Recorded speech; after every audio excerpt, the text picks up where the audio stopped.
할렐루야. 오늘 하나님 말씀 마태복음 18장을 보겠습니다.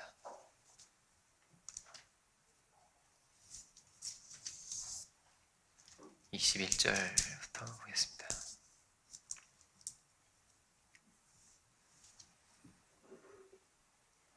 마태복음 18장 21절로 35절까지 제가 잘 쓴 줄 알고 봉독하겠습니다. 18장 21절부터입니다. 그때 베드로가 나와 이르되 주의 형제가 내게 죄를 범하면 몇 번이나 용서하여 주리이까?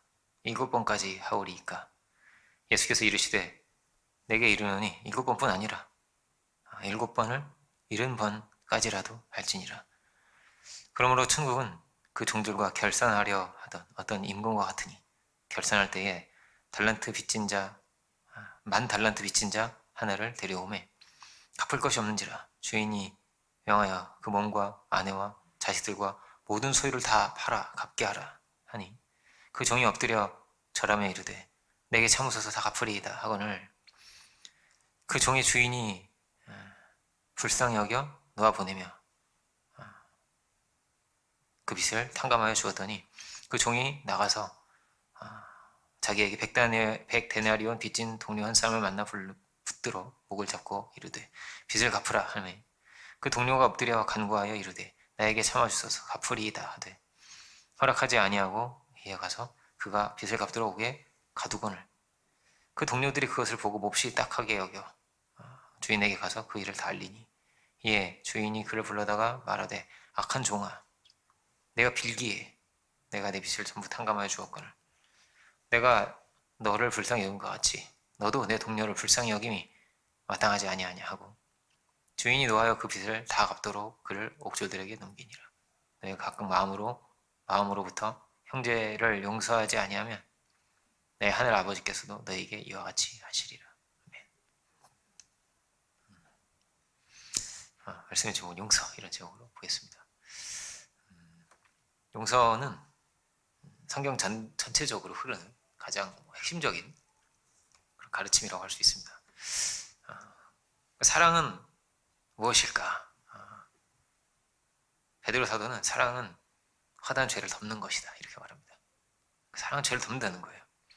그러니까 죄가 있음에도 불구하고 그 연약함이 있음에도 불구하고 그것을 덮고 그것을 이기고 그럼에도 불구하고 사랑하는 것을 이것이 주님이 우리에게 보이신 사랑이다라는 것이죠. 사랑은 다르게 말하면 그 끝에 최고의 사랑은 무엇일까? 그 끝에는 뭐가 있냐? 용서가 있다 할 수 있습니다. 용서가 있다. 죄가 들어오면 어떻게 될까요? 사랑이 깨어지게 됩니다. 그래서 먼저 용서하지 않고는 사랑으로 나아갈 수가 없습니다. 죄가 들어오게 됐을 때는. 용서가 선행되지 않고는 사랑은 없는 거예요. 사랑의 가장 귀한 것이 용서를 할 수 있습니다. 사랑은 어떠냐면요. 시작이 쉽습니다. 시작이 쉬운데요. 그것을 유지하고 지켜가고 키워나가고 이 과정이 쉽지 않습니다. 왜 그러냐면요. 용서하기 어려운 것이 우리 안에 있거든요. 마음에 걸림이 되는 게 있거든요. 여기서 탁 이렇게 탁 걸리고 또 이렇게 탁 걸리고 그런 것이 우리 안에 있는 것이거든요. 예수님의 희생도 엄청난 사랑이지만 그 안에 뭐가 있는 거냐면 우리의 죄를 덮으신 용서가 있는 거죠. 허물이 있고 이렇게 말할 수 없는 연약함이 있지만은 그래도 귀하게 여기시고 그럼에도 사랑하셨다. 이것이 주께서 우리에게 보이신 복음이었던 것이죠. 용서의 반대편에 뭐가 있을까요? 그것은 정죄입니다. 정죄가 있는 거예요. 타락한 인생은 이 땅을 정죄의 세계로 만든 것입니다. 끊임없이 정죄의 원을 그리고 사는 것이죠. 그러므로 용서가 얼마나 중요하냐. 용서가 안 되면요. 사랑의 세계를 온전히 이룰 수 없을 것입니다. 그리고 그 사랑은 결국에는 깨어질 것입니다. 용서가 되지 않으면 새로운 길을 열어갈 수 없을 것입니다. 우리는 다 연약하고 다 걸리는 것을 다 가지고 있는 거예요. 나는 누군가한테 걸릴 거거든요. 그리고 그 누군가는 내 안에서 이렇게 탁 이렇게 뭐야 이렇게 걸려요. 저러면 안 되는 거 아니야? 이럴 수도 있고요. 그 연약함은 계속 드러날 것입니다. 그리고 계속 부딪힘도 있을 것입니다. 그리고 원하지 않더라도 내가 그에게 나는 전혀 그런 의도가 아닌데 내가 그에게 상처를 줄 수도 있습니다. 말 한마디에도 그럴 수 있는 거예요. 나는 이런 의도가 아닌데 그런 뜻이 아닌데 내 스타일을 따라서 어떤 사람은 좀 방어적인 사람도 있는 거거든요. 어떤 사람은 좀 적극적인 사람도 있는 거거든요. 그 하나하나가 다 이렇게 차이가 있기 때문에 이게 걸림이 될 수 있고 불편한 것이 될 수 있고 정죄로 느낄 수 있고 그렇거든요. 그러니까 그런 얘기 하잖아요. 상처받은 사람은 많다고. 다 상처받은 사람들이라고. 그런데 상처 준 사람 손 들어보세요. 그러면 이렇게 좀 생각이 안 납니다. 내가 좀 어떻게 줬었던가. 나는 많이 받았는데 말이죠. 그죠? 그래서 이게 정말 중요한 부분인 거죠. 내가 어떤 사람이 될 것인가? 이 죄의 문제를 내가 어떻게 해결하면서 갈 것인가? 그래서 주기도문이 한 3분의 1은 죄에 대한 거예요. 거의 절반 가까이가 죄에 대한 것입니다. 우리가 우리의 죄를 사해 준 가지고 우리의 죄를 사해달라고. 시험에 들게 하지 마시고 다만 악에서 구해달라고. 죄에 대한 것이죠. 이 죄에 대한 것을 가지고 주기도문은 끊임없이 이렇게 주님께 나아가라는 것이죠. 또 나아가고 또 나아간다는 것입니다. 왜 그렇죠? 이 죄에 대한 문제는요. 우리 힘으로 할 수 없기 때문입니다. 수평적으로 안 풀리는 문제인 거예요. 그러니까 이게 걸림이 되고 부딪힘이 되고 정죄가 이런 이게요. 정말 그렇게 잘 안 풀립니다. 자유할 수 있는 방법이 없기 때문에 우리의 힘으로 안 되기 때문에 기도를 해야 된다는 거예요. 이것을 가지고 기도하라는 것입니다. 이것을 가지고 하나님께 나오고 이것을 가지고 하나님께 해답을 받으라는 것입니다. 연약함이 드러나든지 정죄거리가 생기든지 마음에 부딪힘이 있든지 우리는 어떻게 해야 할까요? 정죄의 길을 어떻게든 안 가야 되는 거예요. 우리는 그러면 사랑의 세계를 이루고자 한다면 하나님의 뜻을 이루고자 한다면 그러면 정죄의 길은 어떻게든 안 가야 돼요. 그런데 살다 보면 어떻게 됩니까? 용서가 어려운 것이 반드시 오게 됩니다. 부딪히고 걸리는 것이 반드시 오게 됩니다. 그러면 사랑은 깨어질 것이고 은혜도 끊어질 것입니다. 그리고 이렇게 고통 가운데 거하게 되는 거죠. 또 우리는 기본적으로 어떻게 되어 있냐면요. 정죄하면서 살게 되어 있지가 않습니다.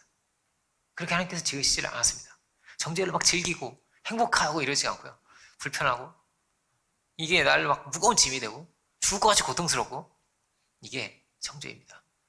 그가 정말 틀리거든요. 그가 정말 틀리고 그래서 정죄받아 너무나 마땅해도 그 정죄하는 그는 힘들어요.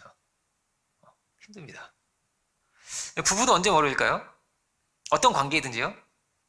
이렇게 부딪힘이 있을 수밖에 없거든요. 근데 그 부딪힘 속에서 용서를 못하는 게 들어오잖아요. 이렇게 어떻게 그럴 수가 있지? 이런 거.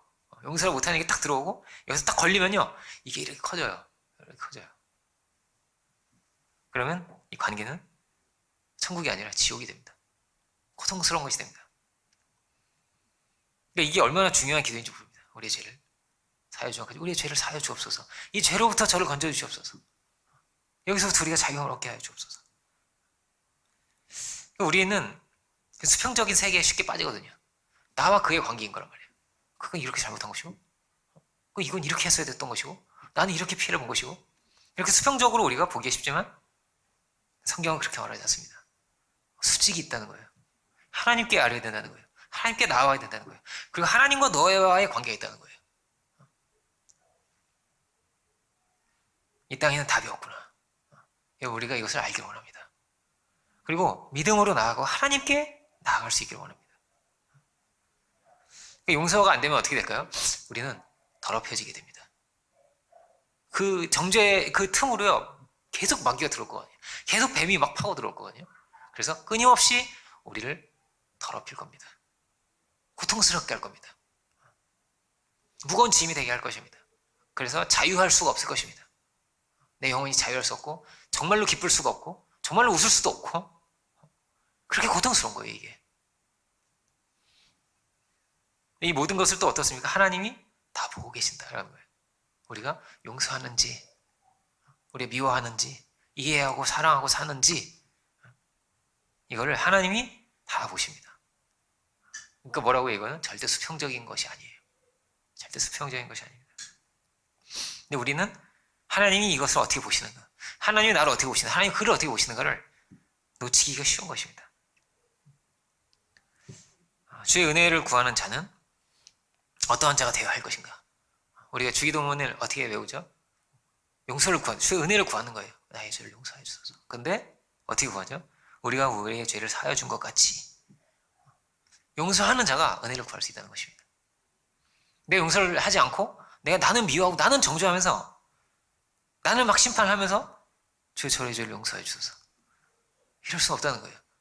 그렇게 깨끗함을 입을 수 있는 길은 없다는 것입니다. 내가 정죄하게 될 때는 너는 정죄를 받을 것이다. 너는 심판을 받을 것이다 라는 것이죠. 그럼 이것이 얼마나 두려운 것이냐는 거예요. 얼마나 두려운 것인가. 내가 이런 은혜를 받았다면 그렇다면 너는 이런 은혜를 내가 마땅히 베풀어야 할 것이 아니겠느냐 라고 주인이 말을 한다는 것입니다. 그러니까 이 말은 뭐냐면요, 기본적으로 하나님과 우리와의 관계에서 여기에서 다른 관계가 나오는 것입니다. 이 관계가 은혜의 관계인가? 하나님과 나와의 관계가 은혜의 관계인가? 하나님과 나와의 관계가 진노의 관계인가? 이게 가장 중요한 거예요. 여기에서 모든 것이 파생되어서 나오는 것입니다. 참으로 은혜를 받았다면 너도 은혜를 베풀어라. 그렇게 어렵지 않은 거란 말이에요. 엄청난 은혜를 내가 입었다면 내가 좀 도와줄게요. 이럴 수 있는 거란 말이에요. 그거 괜찮아요. 이럴 수 있는 거란 말이에요. 그러니까 우리는 먼저 수직을 살필 수 있기를 원합니다. 그러면 수평적으로 풀리지 않는 것이 풀리기 시작할 것입니다. 막힌 것이 신비하게 열릴 것이고 꼬여있는 것이 신비하게 풀릴 것입니다. 자꾸 어떻게 하나님 앞에 나아갈 때 우리가 새로운 길을 발견하게 될 것입니다. 근데 이걸 가지고 하나님 앞에 못 나아가잖아요. 저 사람의 문제, 저 사람 왜 저래? 거기에 이렇게 빠져들면 그럼 우리는 갇힐 겁니다. 미움에 갇히고 판단에 갇히고 정죄에 갇힐 것입니다. 내가 그를 가둬요. 이렇게 내가 그를 가두는데 그만 가두는 것이 아니라 나도 그 생각에 미움에 정죄에 나도 갇힐 것입니다. 그러니까 어떤 길이 가장 좋은 길이냐? 용서하는 게 가장 쉽게 살 수 있는 길입니다. 가장 잘 살 수 있는 길입니다. 가장 행복하게 살 수 있는 길이 용서하는 길입니다. 그런데 그것이 쉽게 되지 않습니다. 어려운 것이죠. 상처받은 것이 있습니까? 정말 이게 누가 봐도 원망이 나올 만한 그런 것이 있습니까? 자꾸 그 사건을 보고 그 피해자가 누구이고 가해자가 누구이고 무엇 때문이며 이것이 아니라요. 오늘 본문은 그렇게 되어 있는 것입니다. 너에게 은혜를 베푸신 하나님을 바라보라는 거예요. 너를 구원하신 하나님을 바라보라. 너의 죄를 사하신 하나님을 바라보라. 너를 은혜 아래 두신 하나님을 바라보아라 라는 것이죠. 베드로 사도가 묻습니다. 한 7번쯤 용서하면 될까요? 7번 용서하면 큰 거죠. 똑같은 거를 계속 이렇게 용서하는 것도 절대 쉬운 것이 아니겠죠. 똑같은 거 또 용서하고 또 용서하고. 아마 베드로 안에 뭔가 좀 개인적으로 이런 일이 있었던 것 같습니다. 이거 주여, 제가 어떻게 이렇게 용서해야 되는 거죠, 이거? 누군가와 뭐가 이렇게 그렇잖아요. 걸리는 사람이 꼭 누구 썸만이 있는 거란 말이에요. 누군가 직장에도 누군가가 있고, 그죠? 그 인간이 있고 그런 거란 말이에요. 보통은 그렇더라고요. 대화를 해보면. 베드로도 누군가 있었던 것 같아요. 괴롭히는 사람인지 누구든지.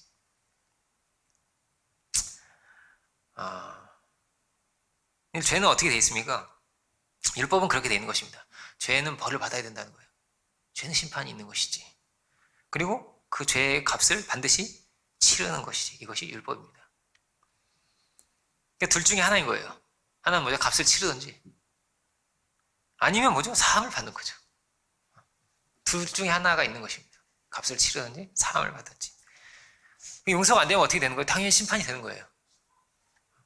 심판하게 되는 것입니다. 이 세상은 어떤 것이죠? 세상은요, 없는 죄도 만들려고 그러죠. 어떻게든 심판을 하려고, 어떻게든 죄를 막 끄집어내려고 하는 거죠. 그리고 죄가 드러나면 모두가 돌을 던지는 거죠. 비난받아 마땅하니까. 그 정죄를 하고 정죄를 받는 거죠. 최근에 그런 뉴스가 있었는데, 아주 최근은 아니고 몇 달 전에 본 것 같아요. 어떤 학교 선생님이에요. 이분이 너무 훌륭한 분이었던 거예요. 무슨 상도 받고 이런 분 있잖아요. 막 열심히 하시고 신앙도 좋으신 분이었어요, 보니까. 근데 이 형이 자살한 거예요. 어떻게 이렇게 자살했을까? 한 집의 가장인데, 아이를 둔 가장인데, 근데 학생들이 선생님이 하도 무섭게 하니까 막 야자 시간에 막 이렇게 공부해야 돼 막 압박을 하잖아요. 선생님이 막 성적을 올려주려고 하다 보면 압박을 하니까, 선생님 너무 싫고 우리 괴롭히니까 혼내주자 이러면서 거짓으로 위투를 한 거예요. 거짓으로. 아, 어떻게 이런 일이 생겼을까? 저는 이게 너무 안타깝더라고요. 아, 저 생명을 어떻게 하나? 얘네는 어린 애들인데 이게 어떻게 씻을 수 없는 이런 죄를 짓고 어떻게 살아가려고 그래? 가슴이 떨리는 거예요. 그래서 믿는 분이 좀 참지 이런 생각도 들고 막 너무 마음이 아팠어요. 심판이요 절대 함부로 할 수 없는 거거든요. 심판하다가 잘못하면 어떻게 되는 거예요? 죽는 거예요. 나는 이만큼 심판하려고 했는데 이 사람은 피해를 이만큼 받을 수 있는 거예요. 상처를 이렇게 크게 받을 수 있는 거예요. 그렇죠? 이거 굉장히 두려운 거란 말이에요. 그래서 뜻밖의 이런 그러면 어떻게 되는 거죠? 그런 이제 저를 가르쳐주신 은성 목사님이 그런 얘기 하시더라고요. 자, 이 동네에 어릴 때 그런 적이 있어요. 싸움을 하는데 막 이빨 하나 부러졌다고. 이빨이 빠졌다는 거예요. 그래가지고 이쪽에서 이빨을 뺐으니까 이빨을 하나 똑같이 빼준다고 딱 때렸는데 2개가 빠진 거야. 2개가. 나는 하나만 빼려고 했는데 2개가 빠진 거야. 그럼 또 빼야 되잖아요. 그럼 또 2개 빠지면 어떡하지? 둘 다 나 이빨 없이 살아야 돼. 이게 얼마나 율법이 여러분 심판이 정말 두려운 거예요. 그러니까 함부로 할 수 없는 거예요. 죄를 묻는다는 게. 난 이만큼의 벌을 하고 이만큼이 딱 끝나는 게 아니란 말이에요. 이게 끝나는 게 아니고요. 이게 죄의 사슬이 수레바퀴 같이 돼서 돌아간다는 거예요. 계속 돌아가는 것입니다. 복수를 낳고 다시 정죄하고 다시 심판하고 막 분이 쌓이고 막 이렇게 된다는 거예요. 이게 함부로 할 수 없는 거구나. 우리가 이걸 알아야 됩니다. 심판이요. 정말 함부로 할 수 없는 거예요. 하나님께서 우리에게 하시는 말씀은 뭐냐면 심판하라는 것이 아닙니다. 그래서 사랑하라는 거예요. 사랑하라고. 원수도 사랑하라고. 이거는 잘못된 게 없죠. 잘못될 게 없죠. 로마서를 볼까요? 로마서를 보면 로마서 12장 보면 12장 18절이죠.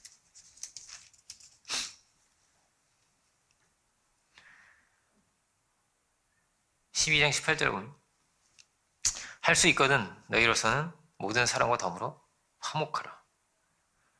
내 사랑하는 자들아 너희가 친히 원수를 갚지 말고 하나님의 진노하심을 맡기라. 기록되었으되 원수 갚는 것이 내게 있으니 내가 갚으리라고 주께서 말씀하시니라. 내 원수가 줄이거든 먹이고 목마르거든 마시게 하라. 그리함으로 내가 숯불을 그 머리에 쌓아놓으리라. 악에게 치지 말고 선으로 악을 이기라고 말합니다. 심판은 하나님께 맡겨야 하는 거예요. 그래서 너는 이겨라. 선으로 악을 이겨라. 너는 승리자가 되어라. 너는 그렇게 존귀한 자가 되어라. 똑같이 아끼지 마라. 똑같이 이를 악물지 말아라. 똑같이 욕하지 말아라. 그럴 필요가 없다. 너는 승리자가 되어야 한다. 이것이 아들의 길인 것이죠. 주님은 그렇게 영화로워지신 것이죠. 똑같이 미워하면 어떻게 됩니까? 똑같아지는 거죠. 그럼 본문이 어떻게 되어 있는 거죠? 그도 감옥에 갇히더라. 세상은 어떻습니까? 빚진 거는 당연히 정당하게 요구를 하는 거예요. 이게 너무나 당연한 권리입니다. 그렇습니다. 요구하는 것이 맞죠. 세상은 없는 빚도 만들어서 지우려고 하는 게 세상인데. 그리고 이 사람도 어떠냐면요. 자기 권리만을 그냥 쓴 거예요. 내 권리만을. 나 용서가 안 되는데? 그럼 너 내 노예가 되든지 감옥에 갇히든지 둘 중에 하나야. 그 당시에 그랬거든요. 빚을 못 갚으면 어떻게 되냐면요. 둘 중에 하나예요. 요즘은 파산이 있지만 그때는 파산이었거든요. 둘 중에 하나예요. 감옥에 갇히든지 아니면 노예가 되든지. 이거밖에 없었어요. 그래서 주인이 1만 달란트 빚진 자에게 그렇게 얘기를 하잖아요. 너와 내 처와 내 자식들을 다 팔라고 이렇게 돼 있잖아요. 얼마나 무섭게 돼 있습니까? 그 당시에는 그랬단 말이에요. 빚을 지면. 그는 이런 권세가 있는 겁니다. 100데나리온 빚졌으면. 그거 갚아야지. 권세가 있고 가둘 권세가 있기에 그대로 시행을 한 것입니다. 그런데 그걸 하나님이 보고 계시더라고. 그럼 너무 민망해 하시더라고. 안타까워 하시더라고. 어떻게 이럴 수가 있는가. 하나님이 그렇게 보신다는 거예요. 우리를. 오래전에 제가 그 EBS에서 용서에 관한 프로그램을 제가 한번 시청한 적이 있었습니다. 근데 저는 너무 재밌게 봤어요. 왜냐면 그 나오는 두 사람이 교인이에요. 집사님과 장로님의 이야기고요. 용서의 이야기가 어떤 집사가 장로한테 이제 집사님이 장로님한테 돈을 빌린 거예요. 한 2억 정도를 돈을 빌린 거예요. 제가 일주일만 형님 막 되게 친한 거예요. 이 둘이 막 굉장히 친했는데 일주일만 딱 빌려주시면 다 잘 돼. 걱정하지 마시고 사업에 뭐가 필요했나 봐요. 돈이 일주일만 딱 빌려달라고 그래가지고 빌렸는데 망했어요. 사업이. 이 양반이 막 도망다니고 이 장로님은 막 너무 억울하고 너무 슬픈 거예요. 이게 너무 고통스러운 거죠. 근데 되게 여러분 이러면요 화병으로 죽어요. 잘못한 사람이. 그리고 정말 그렇단 말이에요. 그 배신과 고통과 이게 너무 심하면 너무 힘들어가지고 너무 분하고 막 잠도 안 오는 거예요. 이분이. 너무 힘들고 막 기도가 안 돼. 기도가 너무 힘들고 그래가지고 고통의 시간을 보내는 겁니다. 그가. 그러다가 장로님이 막 그 집회 가운데서 크게 은혜를 받으신 거예요. 어느 날 크게 은혜를 받고 하나님의 응답을 팍 받으신 거예요. 용서해야겠구나. 다 잊어야겠구나. 다 덮고 가야겠구나. 내가 배신을 당했지만. 왜냐면은 이분이 또 행방불명 없어졌어. 연락도 안 돼, 막 이렇게. 그렇지 않겠어요? 못 갚고 오면 미안하고 그러니까 전화할 그걸 또 없는 거예요. 막 만날 수가 없는 거예요. 고소를 해야 되나? 감옥에 넣어야 되나? 엄마 고민을 하신 거예요, 이분이. 그러다가 내가 사해주자. 내가 이 중한 죄짐을 사함을 받은 건데 나도. 그래 이걸 잊자. 덮고 가자. 용서를 했다는 거예요. 참 공영방송에서 이런 것도 해줘야 되지. 이런 생각도 믿는 게 이렇게 훌륭하구나. 이런 생각 이렇게 보일 정도로 너무 훌륭한 분인 거예요. 그 장로님이. 그래서 어떻게 되었겠습니까? 그 장로님이 살아난 것입니다. 누가 살았냐면 용서해준 사람이 살았어요. 너무 고통스럽고 너무 힘들고 밥도 안 넘어가. 잠도 안 넘어가는 거예요. 눈물만 나고 막 분노만 막 끌어올리는 거예요, 이게. 그러다가 용서를 하고 나니까 자기가 산 거예요. 그때부터 밥 먹어주고.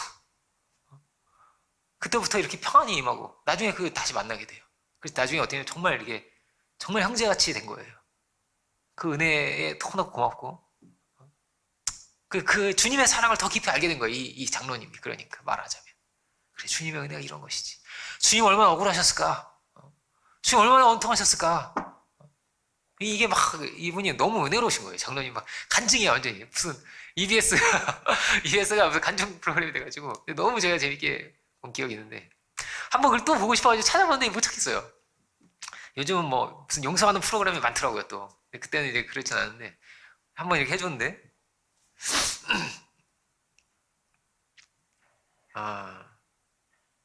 성경은 어떻게 되어 있습니까? 분명한 길을 제시하는 겁니다.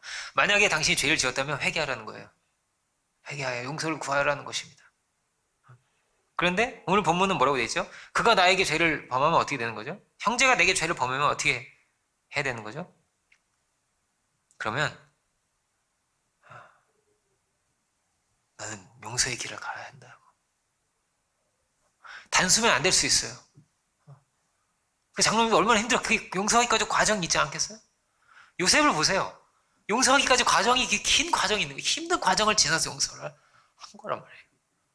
예수님 십자가가 쉬운 것이겠습니까? 정말 쉽지 않은 게 있는 거예요. 그 원통함과 억울함과 이런 게 있는 거란 말이에요. 다. 그래도 그 길을 가야 한다는 것입니다.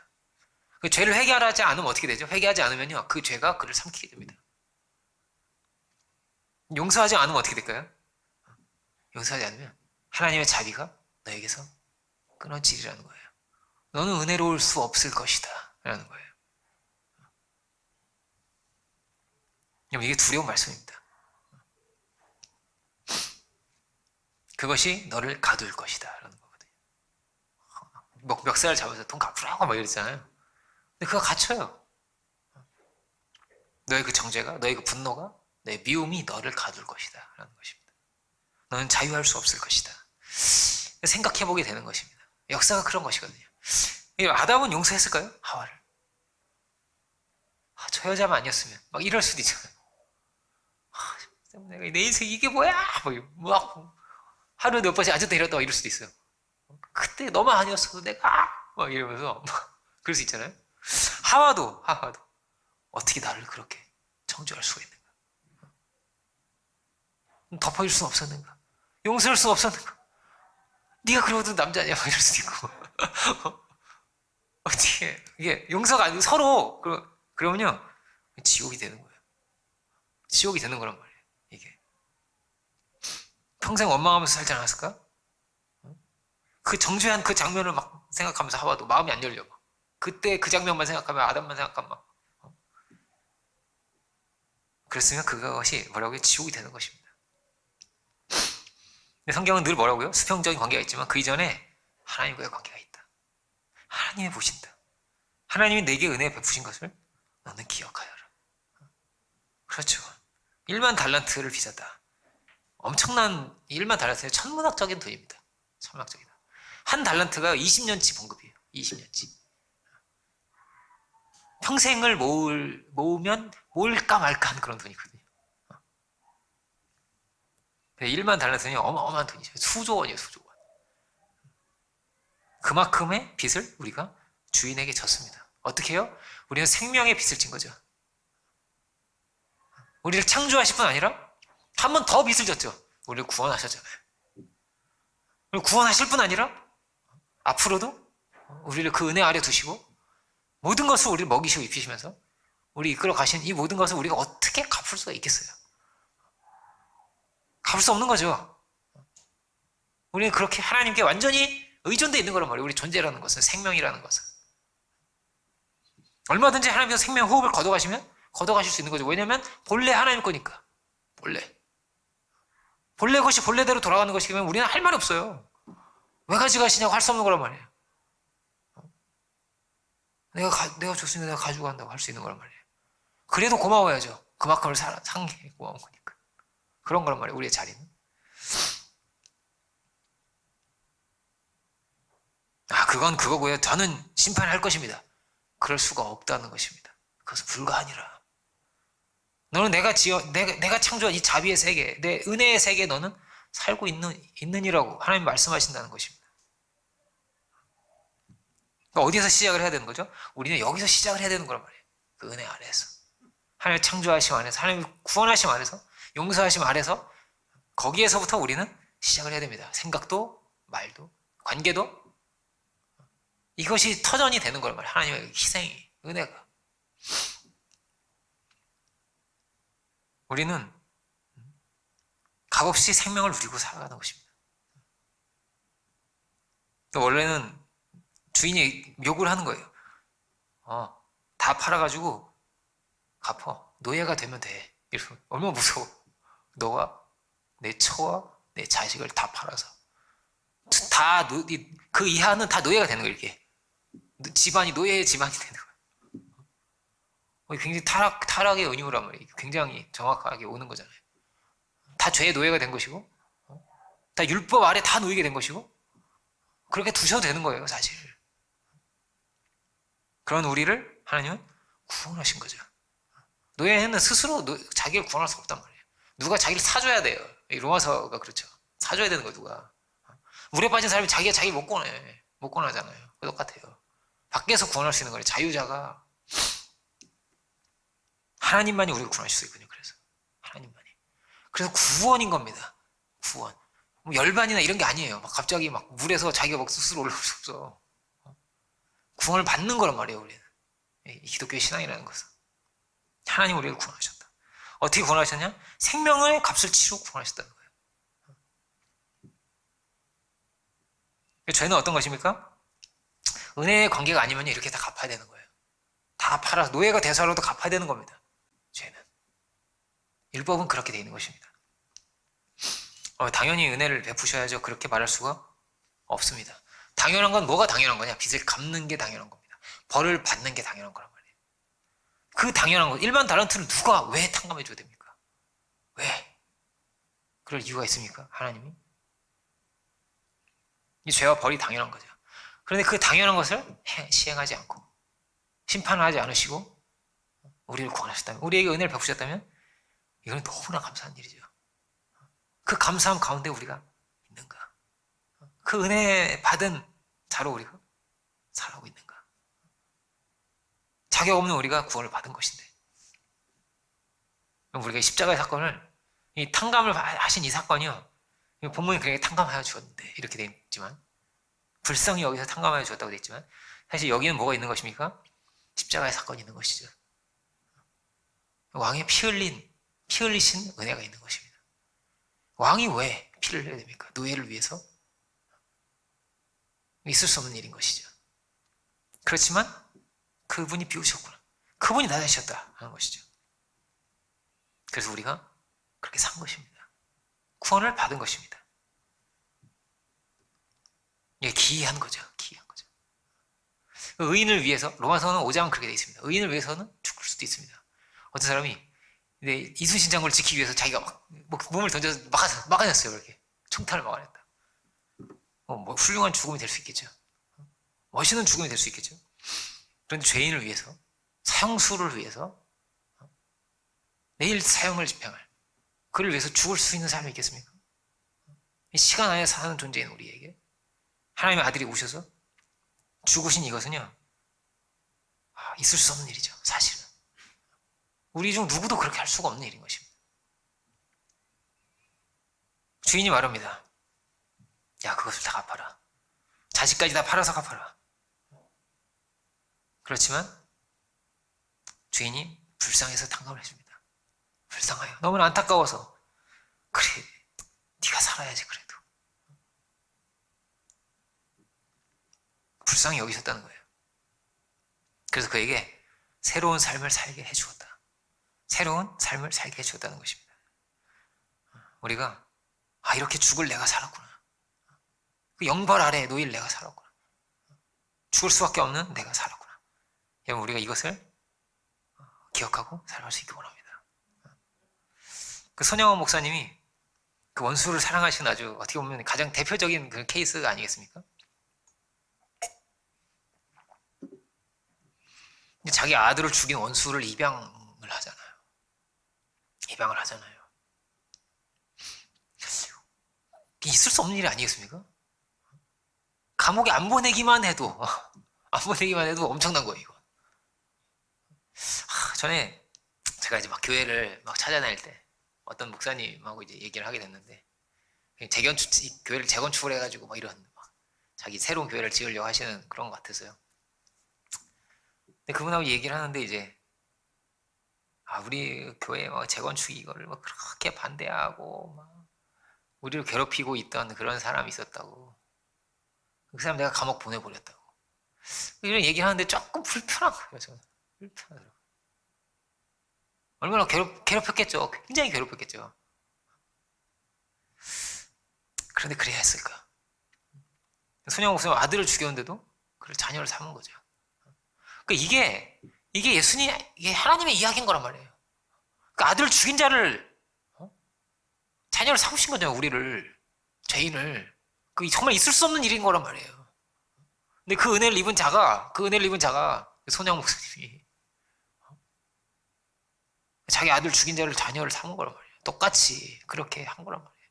그리고 사랑을 주고 진실하게 명분만을 준 게 아니라 정말 진실하게 사랑을 준 거란 말이에요. 우리는 그런 은혜의 빚을 진 거란 말이에요. 그 은혜의 빚을 진 것이죠. 그 은혜를 입은 자여, 받을 수 없는 은혜를 입은 자여, 그렇다면 너도 은혜를 베풀어라.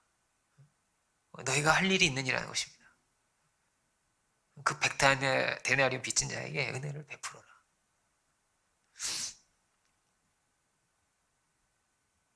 근데 그는 정죄하였다는 것입니다. 근데 이게 참 슬픈 역사인 거죠. 이런 죄의 역사, 계속 이렇게 생명을 주셨는데 주님께서 이렇게 은혜를 베푸셨는데도 계속 이게 정죄의 원을 그리고 살아간다는 것은 너무나 고통스럽고 너무나 슬픈 일이 아니겠습니까? 하나님 보실 때. 우리는 어떤 역사를 열어가야 하는가? 우리는 어떤 길을 열어가야 하는가? 정죄가 당연한 것입니까? 권리입니까? 권리이기도 합니다. 내가 이빨이 하나 빠졌습니까? 하나 뺄 수도 있을 것입니다. 그래야 정의가 실현되는 것입니까? 그런데 그 세계는 고통의 세계입니다. 슬픔의 세계입니다. 눈물의 세계입니다. 빠진 이빨을 가지고 웃을 수 없겠습니까?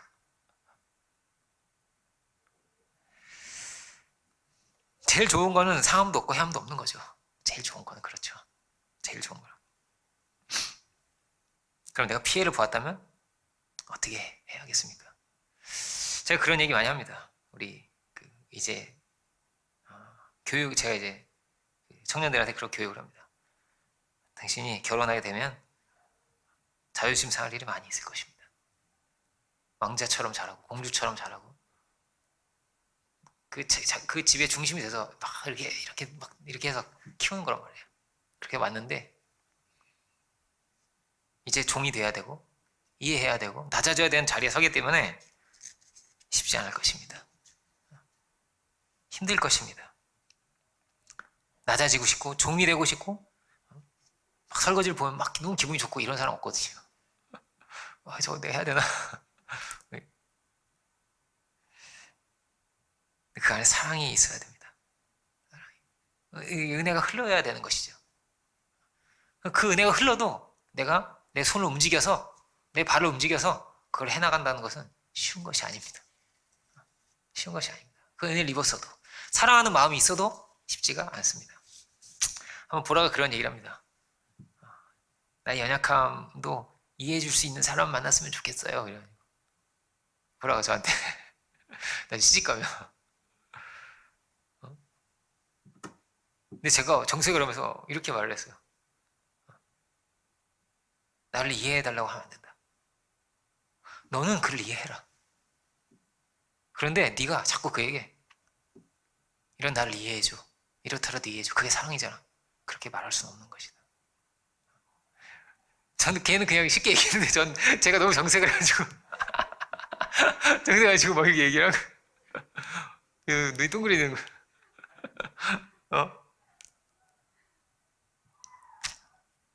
이런 날 이해해줘야지. 이렇게 말하면 안 된다. 그런데 너는 이해하려고 해라. 그리고 네가 그에게 맞춰줘라. 네가 낮아져서 네가 그에게 맞춰줘라. 별로 안 듣고 싶은 이야기입니다, 사실. 사랑하면 그 사람 다 너한테 맞춰준다. 이런 얘기가 아니니까. 네가 낮아져야 돼. 네가 비워야 돼. 네가 이런 얘기를 막 자기 아빠가 하니까 듣고 싶은 이야기가 아니죠. 자기 편을 안 들어주는 거니까 어떻게 보면. 나중에 결혼하고도 그러면 진짜 상처받을 수 있을 것 같아요. 네가 잘해야 돼. 네가 제가 막 그러면. 근데 그게 사실입니다. 받으려고 하면요 해달라고 그럼 지옥이 돼요. 내가 낮아져서 내가 주려고 하면 거기에서부터 천국이 되는 것입니다. 서로 그렇죠. 서로. 본문의 결과는 참혹하죠. 이 빚으로 인해서 다 갇혔습니다. 당근 받은 데도 갇히고 100데나리온 빚은 다 갇히고 다 갇혀버렸다. 그럼 우리의 사역은 무엇일까요? 화해케하고 화목해내고 용서하고 이것을 탕감해서 가는 것이 우리의 사역이거든요. 그래서 빚진 자, 이 갇힌 자를 자유케 해야 되는 것이죠. 시원케 하고 자유케 해야 되는 것이죠. 용서가 되지 않으면 과거에 사로잡히고 상처에 사로잡히고 이전의 것에 사로잡히고 미움에 사로잡히고 이러면요 더 이상의 진전은 없습니다. 사랑과 소망과 이런 게 안 보여요. 그냥 이 죄가 들어오면 그 죄가 전부가 돼요. 이 미움에 그냥 다가 돼요. 이렇게 확 이렇게 다가 된단 말이에요. 이 용서가 안 되면 부부싸움 칼로 물베기인데 용서가 안 되면 얼음을 베는 것 같습니다. 떨어져 볼 수도 있는 거예요. 용서가 안 되면요. 그렇게 행복이 깨어지게 됩니다. 그러니까 이 상담가가 그렇게 말한다고 하잖아요. 행복하고 싶으냐, 옳고 싶으냐 이렇게 옳으려고 해서 자꾸 행복이 깨진다는 것입니다. 그게 틀림을 자꾸 이야기하다 보니까. 성경은 말합니다. 더 큰 옳음이 있다고. 더 큰 옳음이 있다. 네가 나한테 돈 갚는 게 옳다. 옳아요 그것도. 근데 더 큰 옳음이 있는데요. 그건 뭐냐면 선으로 악을 이기는 것입니다. 이것이 주께서 우리에게 보이신 것입니다. 로마서 11장 22절에 이런 말씀이 있습니다. 그러므로 하나님의 인자하심과 준엄하심을 보라. 하나님의 인자하시고 또 어쩌면 준엄하시다는 거예요. 인자하시면서 준엄하십니다. 보라, 넘어지는 자들에게는 준엄하심이 있으니 넘어진 이유가 뭔지 아느냐라는 거예요. 하나님 충만하심이 임했기 때문입니다. 너희가 만일 하나님의 인자하심에 머물러 있으면 그 인자가 너희에게 있으리라고. 그 은혜 안에 너희가 참으로 있다면, 그 인자하심 안에 너희도 인자하게 할 수 있다면, 이렇게 들립니다. 그러면 그 인자가 너희에게 있으리라. 그렇지 않으면 너도 찍히는 바 되리라. 이렇게 되어 있습니다. 역사가 그렇거든요. 어떤 이들은 심판을 받았거든요. 찍혀버렸거든요. 유대인들이 지금 있는 유대인도 다 찍히고 갈라지고 이렇게 남은 사람들이에요. 그렇게 이방인하고 결혼한 사람마다 가버리고 세속화된 사람마다 가버리고 남은 사람들이죠. 찍히는 바들, 이거 얼마나 두려운 말씀인가. 우리가 우리의 증거를 다하지 못한다면 축복의 문은 막힐 것입니다. 우리가 은혜 안에 거하고 복음의 증거를 다한다면 우리는 이 역사에 새로운 길을 또한 열어갈 수 있을 것입니다. 우리가 은혜 가운데서 복음의 길을, 새로운 생명의 길을 열어나갈 수 있는 우리들이 다 되기를 주님의 이름으로 축원드립니다. 기도하겠습니다. 사랑의 주님, 주께서 우리를 불쌍히 여기신 것 같이 너도 너의 종을, 너의 동간을 불쌍히 여기는 것이 마땅하지 아니하냐 하였습니다. 주여, 우리가 이 마땅한 것조차 제대로 해내지 못하는 연약한 저희들입니다. 주여, 우리가 늘 고개를 들어서 우리에게 생명을 주시고 우리의 죄를 대속하신, 우리를 구원하신, 우리의 빚을 탕감하신 주여, 당신의 그 은혜를 발견하게 해주시고 그 희생을 알게 하여 주옵소서. 참으로 그 은혜 가운데 거할 수 있는 저희들이 되게 하여 주시고, 감사함 가운데서 또한 우리에게 허락하신 복음에 화평케 하는 증거를, 복음의 제사를 온전히 드릴 수 있는 저희들이 주여 다 되게 하여 주옵소서. 우리 안에 맺힌 것이 있습니까? 우리 안에 막힌 것이 있습니까?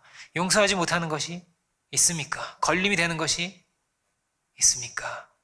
주여, 우리가 주의 십자가를 바라보며 참으로 이 모든 것을 못 받고 우리가 주와 함께 못 박히며 참으로 죽고 다시 살아서 주께서 우리에게 베푸신 그 은혜를 따라, 은혜의 길을 따라 용서하고 이해하고 오해하고 섬기면서 생명의 길을, 복음의 길을 열어나갈 수 있는 저희들이 주여 다 되게 하여 주옵소서. 우리 한 사람 한 사람과 우리의 가정과 우리 학교와 직장과 일터 위에, 범사 위에 주의 은혜를 더하사 참으로 용서의 열매, 복음의 열매 맺을 수 있는 저희들이 주여 다 되게 하여 주옵소서. 모든 영광을 주께 올려드리기 원하올 예수 그리스도 이름으로 기도드립니다.